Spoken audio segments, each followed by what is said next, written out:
Bonjour à tous, c'est l'équipe rugby, le podcast qui parle rugby avec la rédaction de l'équipe.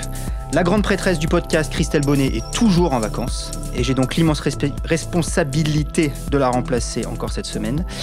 Mais je suis toujours aussi confiant parce que je suis bien entouré. Pour m'accompagner aujourd'hui, Maxime Rollin. Salut Max. Salut Clément. Renaud Bourrel, ça va Boubou? Ça va bien, merci. Et Alex Bardot, comment ça va? Bonjour. Et comment ça va? Bien. Ah bon, d'accord.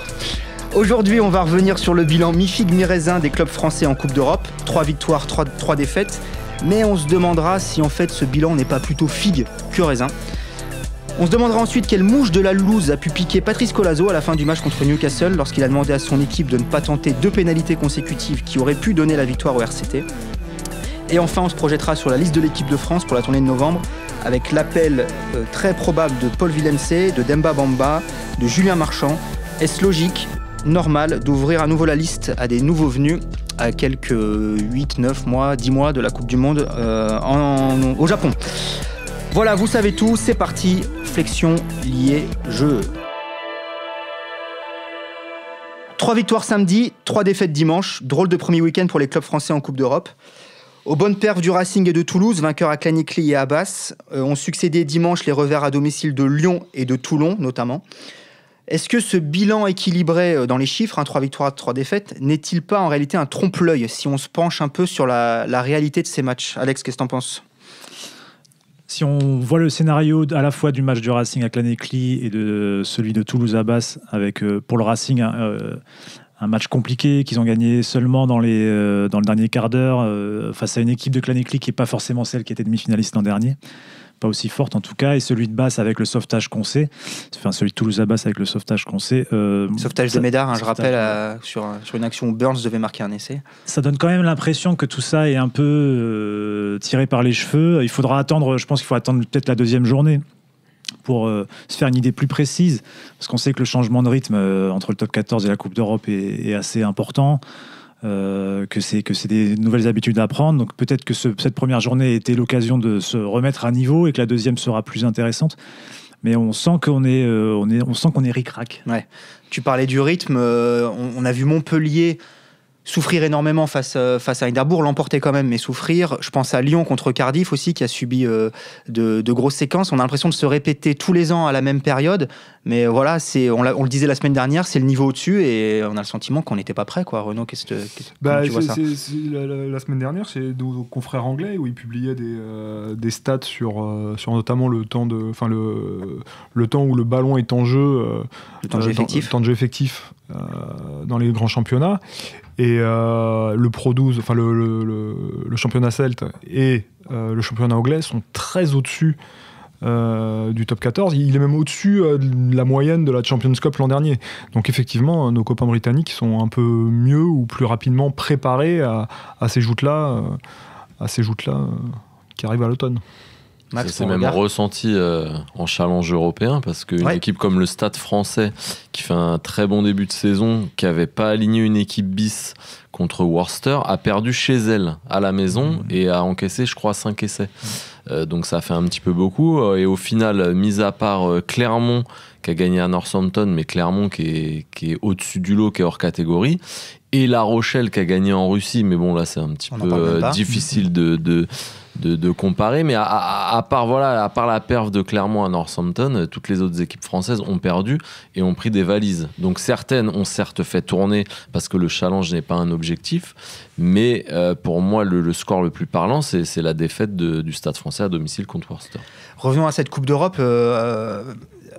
Bon, le challenge, on passera ça sous silence presque, mais ce qui le plus inquiétant dans un sens, c'est que, à part les Scarlets, tu l'as dit Alex, qui est une équipe demi-finaliste l'an dernier, on n'a pas affronté de Cador en plus ce week-end. Non, on n'a pas affronté le Leinster par exemple, qui a mis 50 points, et c'était assez impressionnant contre les Wasps vendredi soir. Et qui arrive dimanche à Toulouse. Donc là, on va avoir un vrai élément, puisque le Leinster, c'est un Cador. Mais en voyant le match du Leinster, en tout cas, l'impression forte qui venait, c'était celle d'une équipe qui maîtrise, qui joue avec rythme, avec intensité. Et l'impression, c'était qu'on n'avait pas vu ça, à part peut-être par séquence, Clermont. On n'avait pas vu ça dans le championnat français en ce début de saison. Alors, il y a plein de raisons à ça. On revient toujours au même débat, mais Aujourd'hui, par exemple, Jonathan Sexton, qui a été excellent vendredi soir, il a joué 3 matchs depuis le début de saison. C'était son 4e match. Donc il arrive, il est frais, et je pense que c'était le cas de beaucoup de joueurs, je ne suis pas allé vérifier, mais je pense que c'était le cas de beaucoup de joueurs du Leinster. Les Français arrivent moins affûtés, on va dire, avec peut-être plus de temps de jeu, et puis aussi ils arrivent avec leurs habitudes de championnat, un championnat plus haché. On a vu la semaine dernière quand même, c'était une journée jouée sous la pluie avec des matchs laids, sans essai. Fatalement, à un moment, quand le niveau s'élève, ça se paye. Ça ne veut pas dire que tout est négatif. Quand même, moi, je trouve que Toulouse, même si la victoire est due à un sauvetage, il y a plein de choses positives dans le match de Toulouse. C'était un vrai match de Coupe d'Europe. Ils ont matché, quoi. Après, ça se joue. Mais sans ce miracle-là, ils auraient perdu et on les aurait mis dans la masse des équipes qui perdent. Et ils seraient peut-être déjà éliminés. C'est pour ça que le bilan de la première journée est peut-être à nuancer. On l'a dit, il y a 2 victoires, on va pas dire chanceuses, parce qu'il faut se les payer, les matchs gagnés à l'extérieur, celle de Toulouse et du Racing. La semaine dernière, Renaud, tu étais là, on disait que finalement, en plus, le casting des clubs français engagés cette saison n'était pas très encourageant, qu'à part le Racing, justement, il y avait peu de clubs pouvant prétendre à être champion d'Europe à la fin de la saison. On a l'impression que cette première journée, elle conforte cette idée-là. Il y a déjà un bisu avec le Loup qui découvre la compète cette année. Et qui a presque déjà dit adieu à tout espoir de qualif. Oui, c'est ça. Sachant qu'ils ont les Saracens dans la poule. En plus, ils ont les Saracens dans la boule qui ont légèrement impressionné à Glasgow aussi. Mais il y a... ce qui est confondant, c'est de passer au travers de cette première journée pour certains clubs, quand on sait à quel point c'est important de gagner à domicile, quoi. Dans cette compétition. Même Montpellier n'a pas été ultra dominant face à Édimbourg, alors qu'ils ont une qualité d'effectif et un volume, notamment devant, qui laissait croire que ce serait beaucoup plus facile pour eux. L'exemple de Montpellier face à Glasgow, là, on voit vraiment la différence culturelle en fait, entre le top 14 et les championnats britanniques.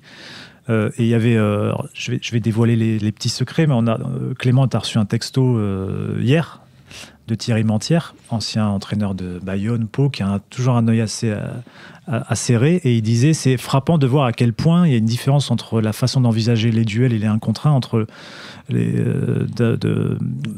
Britanniques et les Français. Les Français qui sont dans du 1 contre 1 très frontal, et les Britanniques qui sont dans de l'évitement, dans de la prise d'intervalle. Tout ça permet de donner de la vitesse au jeu, et ça se ressent. Et pour moi, le match Montpellier-Glasgow, c'est l'archétype de ça. C'est assez parlant, quoi.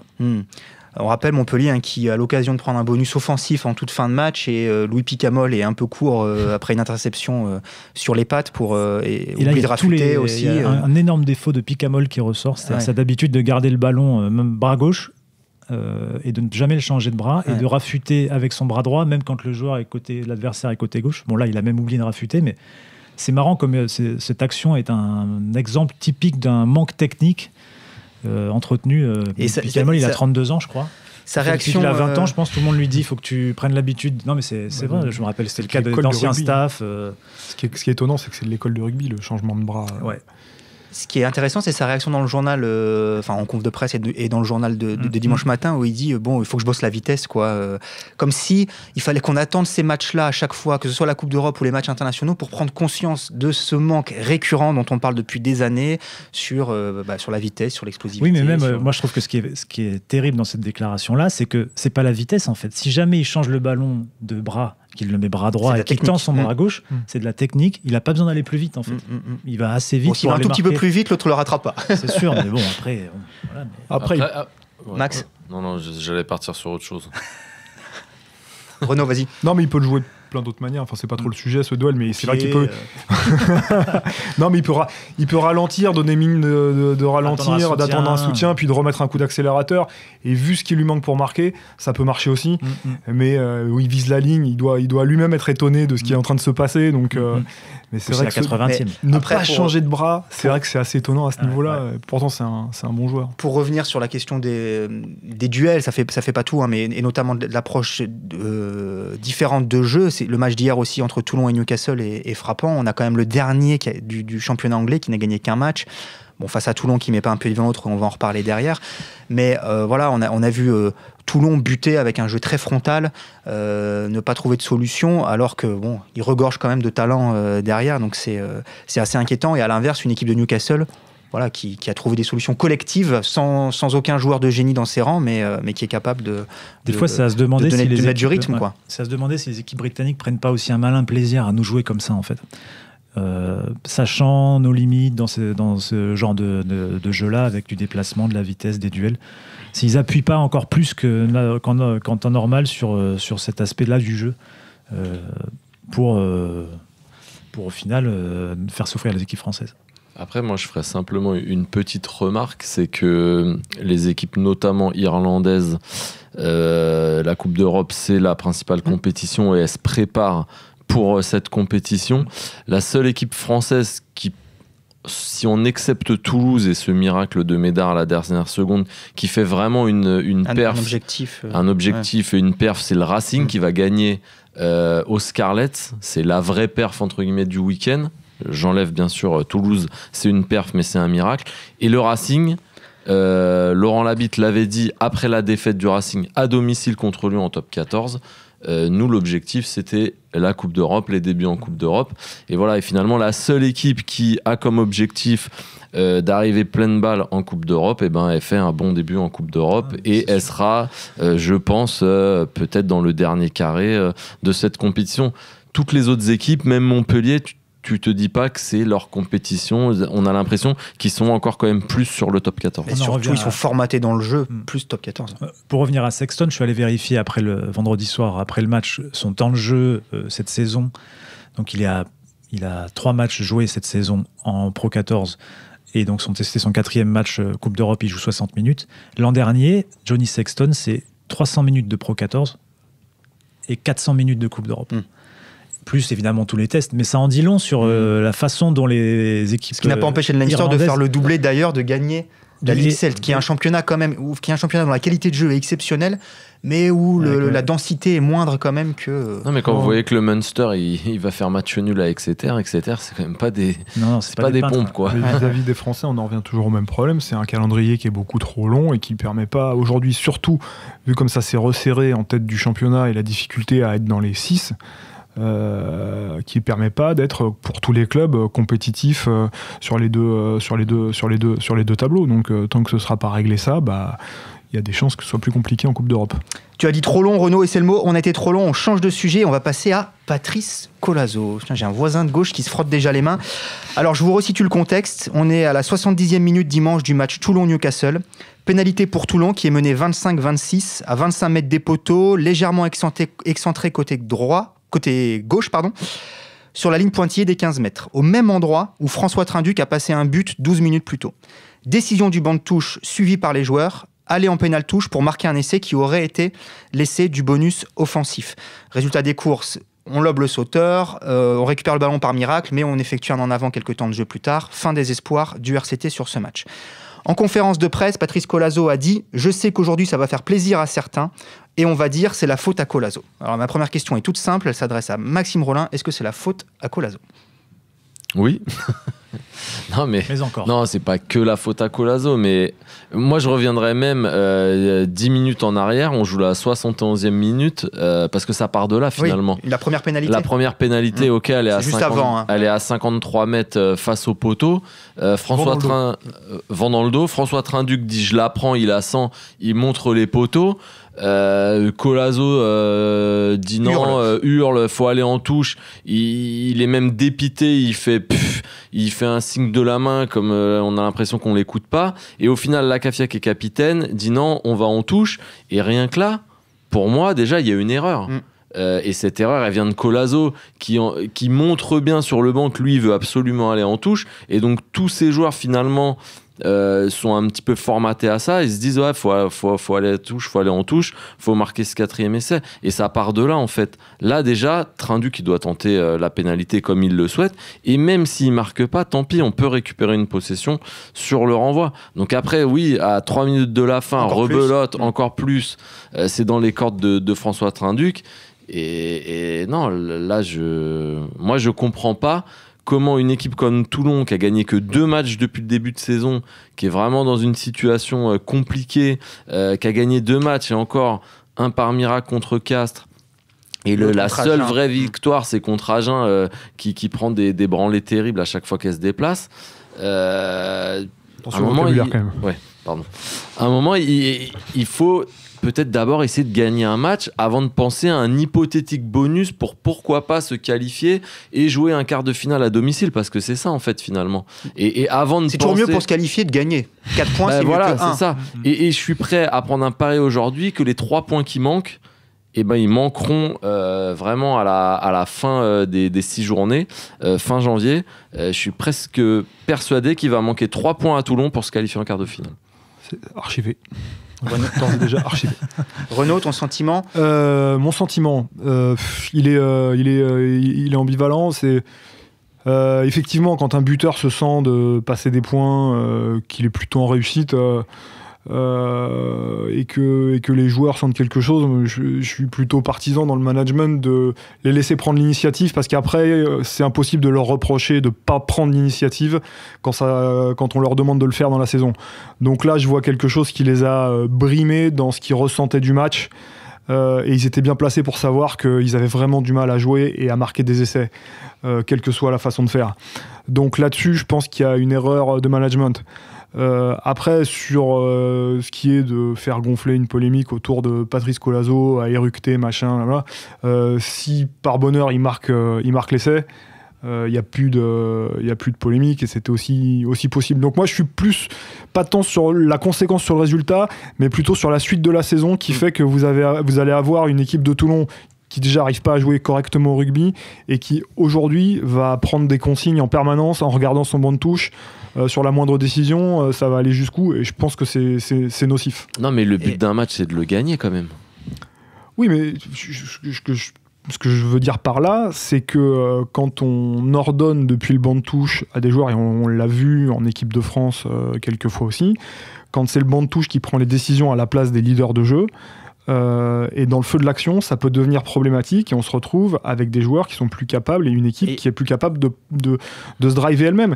Et c'est embêtant, et je crois que Toulon a plus besoin de régler ses problèmes dans la semaine, dans le travail, mais surtout pas pendant les matchs. Et là, au grand jour est apparu un souci qui en posera d'autres plus tard. Est-ce que, tu parlais de la suite de la saison, est-ce que ça peut pas aussi fragiliser Collazo dans son management vis-à-vis de son groupe?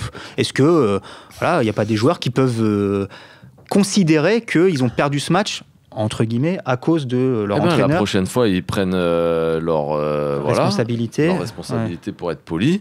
Et la Cafia, qui est capitaine ce jour-là, il dit ok, François, tu la sens, et bam, François, tu vas la taper, et puis c'est ma décision. On a déjà vu des capitaines qui respectent pas la décision de l'entraîneur, qui montre les 3 points, les trucs, les machins.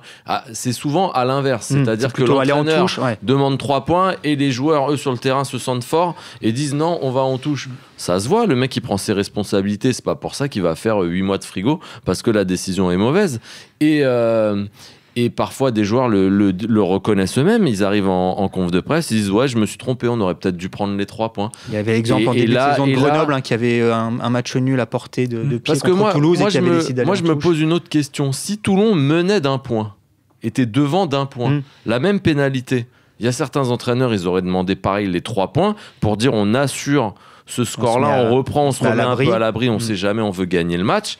D'autres se seraient dit on prend le risque, peut-être pour un bonus ça peut valoir le coup, mais là, même avec un point d'avance, je pense qu'il faut prendre les 3 points, assurer une victoire. Il n'y en a pas eu beaucoup cette année. Là le choix il est quand même un peu surréaliste. Alex, selon toi, qu'est-ce que cette décision elle dit aussi du climat ambiant à Toulon, de fébrilité, de tension? Vous qui y allez souvent. Toi qui étais encore à Toulon la semaine dernière.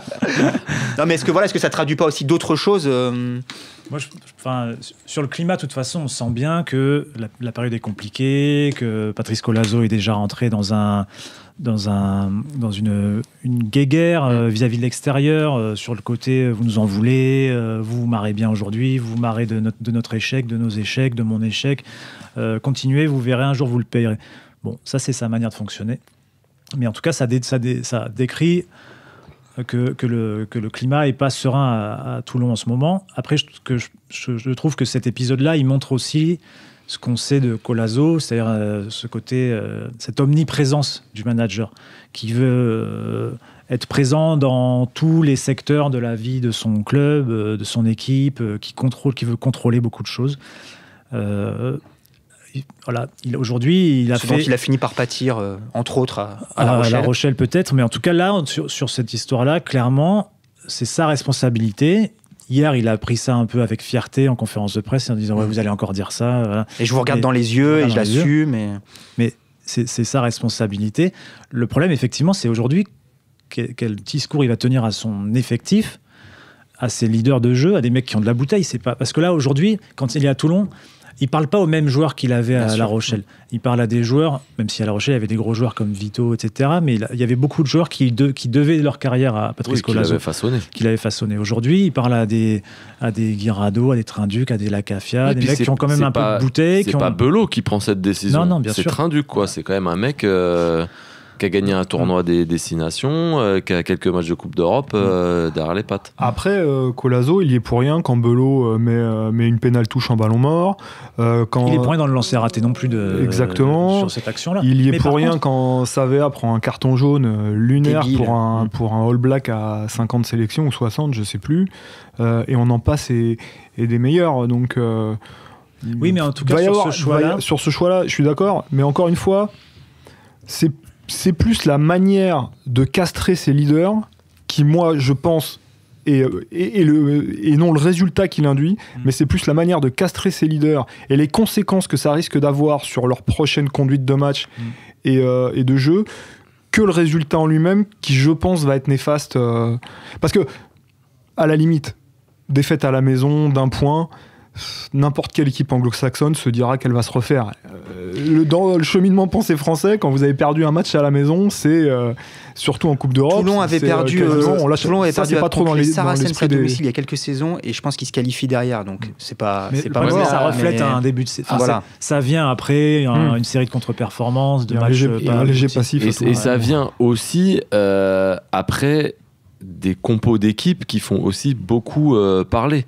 Parce que quand vous utilisez 5 arrières différents en 8 matchs, que vous annoncez à demi-mot que Trinduc est votre ouvreur numéro 3, que sur le premier gros match de Coupe d'Europe, et que Trinduc, vous allez le passer au centre, et que sur le premier gros match de Coupe d'Europe, vous mettez Trinduc en 10 et vous faites basculer Belot au centre. En passant que tu utilises une 7e charnière différente depuis le début de la saison. Que vous avez un Fekitoa qui cire le banc.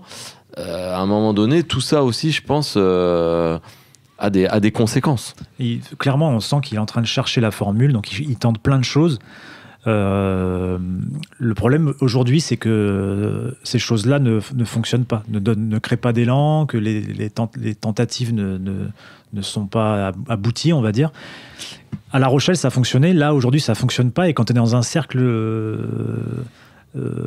négatif comme ça, voilà, on ne voit pas tellement la sortie aujourd'hui. Et ça fonctionnait, et les joueurs étaient derrière lui, et il y avait des résultats. Parce que là, à un moment, si ses choix, à chaque fois, ça foire, à un moment, les joueurs, ils vont peut-être pas être derrière lui, quoi. Merci, messieurs. Allez, dernier thème, on va parler des Bleus. Vous la sentez, là, l'odeur de la tournée de novembre? Ces confs de presse à Marcoussis à 9h du mat', ces nuits qui tombent à 17h, ces défaites qui s'enchaînent, ces débats sans fin sur faut-il ou non virer Guinoves? Ah non, pardon, ça c'était l'année dernière, je m'égare. La tournée de novembre, donc, et l'annonce de la liste de Jacques Brunel qui tombe mercredi. Tout le reste, c'est vrai, hein, les nuits à 17h et tout, ça on y est. Les défaites, je sais pas encore. On verra avec le temps en ce moment, on verra bien. Le cas. Mais bientôt, ce sera le cas, ouais. Donc, 3 infos déjà importantes, dont on attend confirmation évidemment mercredi, mais donc c'est l'appel du pilier de Brive Demba Bamba, champion du monde des moins de 20 ans, celui du talonneur de Toulouse Julien Marchand, et grosse info sortie par toi Renaud dans le journal de dimanche, la convocation du deuxième ligne sud-africain de Montpellier, Paul Willemse. Alors avant de débattre de ce dernier cas rapidement et du fait que le 15 de France se tourne encore vers les étrangers, moi je voulais votre sentiment sur une question simple. Est-ce qu'il est normal, est-ce qu'il est logique d'ouvrir encore le groupe France alors qu'on a une liste des 40, qu'on a la liste développement à moins d'1 an de la Coupe du Monde? Renaud, qu'est-ce que t'en penses? Est-ce qu'il est encore temps? Bonne question. Ou pas. Est-ce que c'est normal ? De toute façon, on est dans un mandat qui est anormal, dans le sens où il a commencé évidemment beaucoup plus tard, puisqu'il y a eu le remplacement de Guy Novès, même si je comprends dans votre lancement que vous aviez oublié. Toujours est-il que Jacques Brunel, il a eu moins de temps que les sélectionneurs précédents pour faire une idée de certains joueurs, pour équilibrer ses listes. Donc il en soit encore à vouloir avoir des joueurs qui crèvent l'écran. Depuis le début de la saison, je le comprends, et de toute façon, étant donné le retard de l'équipe de France par rapport aux nations qu'elle va affronter en Coupe du Monde, je vois pas en quoi ça la tirerait vers le bas ou l'affaiblir. C'est normal qu'ils cherchent encore, en fait, quelque part, parce que, comme tu dis, c'est un mandat récent, mais en plus, les résultats, notamment la tournée de juin, sont pas encourageants, on va dire. Enfin, te donnent pas l'idée d'une dynamique. Aujourd'hui, on rappelle, depuis le début de son mandat, il est à 2 victoires pour 6 défaites depuis le début de l'année 2018. Et puis aujourd'hui, il n'est pas dans une ouverture excessive non plus. Il va ouvrir à, effectivement, Willem C, a priori Willem C, Bamba, Julien Marchand, sans doute Raka. Pour le reste, il devrait rester et Lopez, mais Lopez est un retour. Oui, Lopez est un revenant. Oui. Il n'a pas joué sous Brunel encore, mais il était en équipe de France avant Brunel.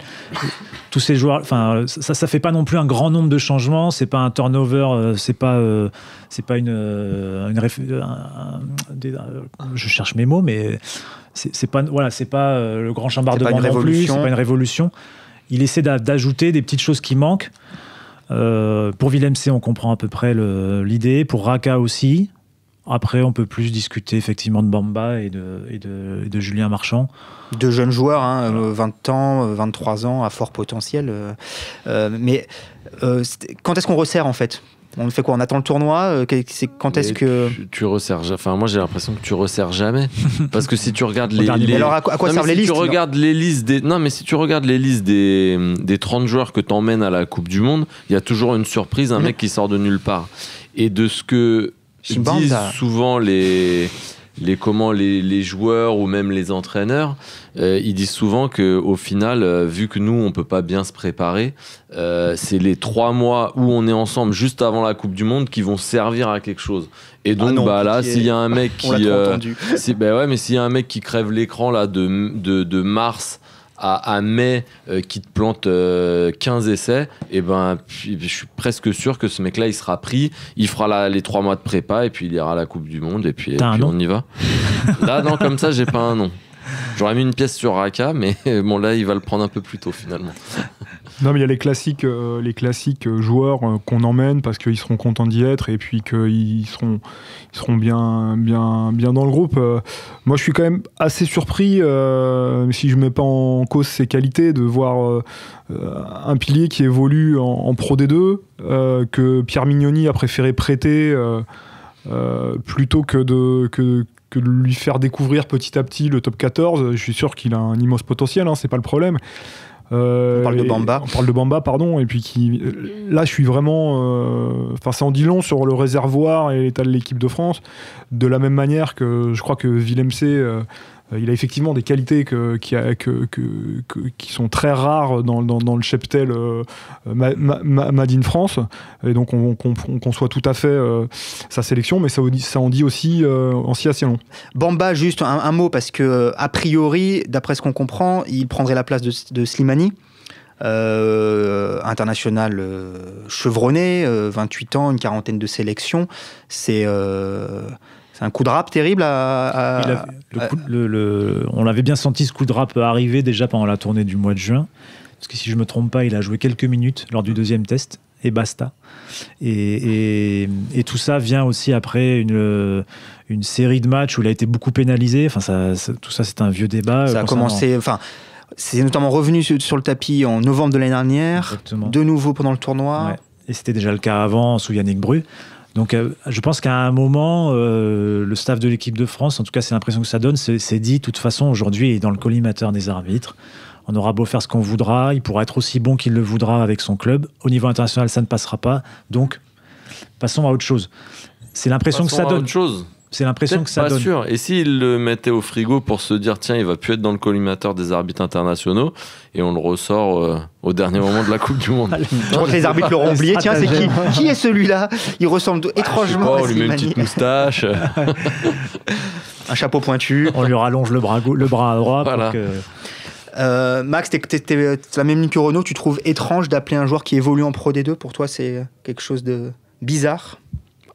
C'est bizarre, mais j'ai un très bon souvenir de Franck Montanella qui jouait en Fédéral 1 ou quelque chose comme ça, non? Non, il joue en Pro D2. Il joue en D2, je crois. Non, mais c'est bizarre. Si, après, c'est ce que je disais. Peut-être qu'en Pro D2, les mêlées sont plus durs qu'à jouer qu'en top 14. Non. Moi, perso, je pense qu'ils vont le prendre pour lui faire découvrir le groupe, etc. Et Gomez-Sa et Antonio se partageront le temps de jeu. Et s'il y a une blessure d'un des deux, ils rappelleront Slimani qui peut-être jouera. Moi, je pense que c'est plus une découverte de Marcoussis et pas forcément qui va enchaîner les sélections. Il faut souligner quand même que, alors, j'ai pas vu tous ces matchs de saison, j'ai vu celui à Biarritz, je crois que c'était la première journée, il avait été très bon. Et ses performances, les stats, quand on voit les stats ou les commentaires qui accompagnent ses sorties, sont assez exceptionnels pour un joueur de son âge, mais au-delà de même pour un joueur de son âge, pour un pilier droit à ce niveau-là en Pro D2. Il a beaucoup de qualité pour le haut niveau, il a des appuis, il va vite, il a un gabarit. Lui, il est 1 contre 1, il les joue pas frontalement. Voilà, ouais. C'est un ancien handballeur, je crois. Ouais. Ça se ressent dans sa manière de jouer les duels. La mêlée, chez les moins de 20, il avait écrasé la concurrence. En Pro D2, de ce que j'ai vu, en tout cas contre Biarritz, il s'en était bien sorti. Est-ce qu'il est taillé pour le niveau international? On le sait pas aujourd'hui, enfin sur la Pro D2, sur la mêlée, je veux dire. Mais il y a forcément des doutes, quoi.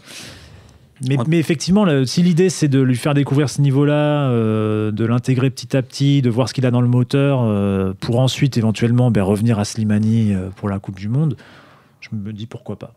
Les Blacks fonctionnent souvent comme ça, on emmène en tournée des très jeunes joueurs qui finissent par intégrer progressivement. Donc en fait, c'est l'équipe de France qui va faire tout le travail que Pierre Mignoni aurait dû faire. Mais Pierre Mignoni, il a peut-être fait un choix... il s'est dit, par rapport à son effectif actuel. Et puis il s'est dit, je vais lui laisser 1 an de formation en plus. Il va pas refaire sa formation. Il n'aurait pas joué. Et jouer davantage. Par exemple, le Racing, lui, je l'utilise pas tout le temps, mais Jordan Joseph, qui est un des phénomènes dont on parle, les moins de 20, le Racing l'a gardé, ils l'ont fait jouer depuis le début de la saison. On a fait tout le début de cette émission en disant que les Français avaient du mal à s'adapter au rythme de la Coupe d'Europe, et là on va demander à un jeune de 19 ans de sauter au niveau international, même s'il fait pas, si c'est pour aller jouer avec les Barbarians contre les Tonga, ça reste du niveau international. Moi ça me fait un peu craindre, au contraire, qu'on le brûle pour cette saison, quoi, ou quelque chose comme ça. C'est possible aussi. Je pense qu'il va pas jouer. Je suis très étonné. Moi, je pense qu'il va pas jouer. Très bien, messieurs, allez, on va s'arrêter là. C'était le podcast Rugby, une émission à retrouver tous les lundis sur le site de l'équipe. Aujourd'hui, j'étais avec Renaud Bourrel, Maxime Rollin, Alex Bardot, Jules à la technique. Retrouvez-nous la semaine prochaine. Je crois que Christelle sera de retour. Merci beaucoup. Bonne semaine.